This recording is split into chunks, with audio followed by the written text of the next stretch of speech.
Hi friends, నేను రాజీ. Today video వచ్చేసి అప్పటికప్పుడు చేసుకునే ఎండాకాలంలో ఎక్కువగా దొరికే మామిడికాయ చట్నీ అండి. మామిడికాయని ఇలా పీల్ చేసుకొని శుభ్రంగా కడుక్కొని ఇలా తురుముకోవాలి. తురుముకుంటేనే చాలా టేస్ట్ ఉంటుందండి చట్నీ.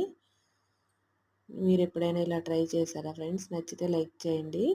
పసుపు, ఉప్పు, కారము, మెంతుపిండి సరిపడా వేసుకొని ఒక 5 వెల్లుల్లి రెబ్బలు చిన్న రోట్లో దంచేసుకొని ఒకసారి ఇలా మొత్తం మిక్స్ చేసుకోవాలి. స్టవ్ మీద కళాయి పెట్టుకొని ఒక గరిటెడు ఆయిల్ ఎక్కువే పట్టిద్దండి. ఆయిల్ ఎక్కువ వేసుకొని ఎండుమిరపకాయలు, పోపు దినుసులు ఫ్రై అయ్యాక కరివేపాకు కూడా వేసుకొని కరివేపాకు కొంచెం ఫ్రై అయ్యాక చట్నీని పోపులో వేసుకొని పచ్చివాసన పోయే వరకు ఆయిల్ ఇలా తేలే వరకు కొంచెం మగ్గనివ్వాలండి. చట్నీని చాలా టేస్ట్ ఉంటుంది. ఇలాంటి గాజు బౌల్లో పెట్టుకుంటే 1 మంత్ వరకు కూడా చాలా రోజుల వరకు టేస్ట్ ఉంటుందండి.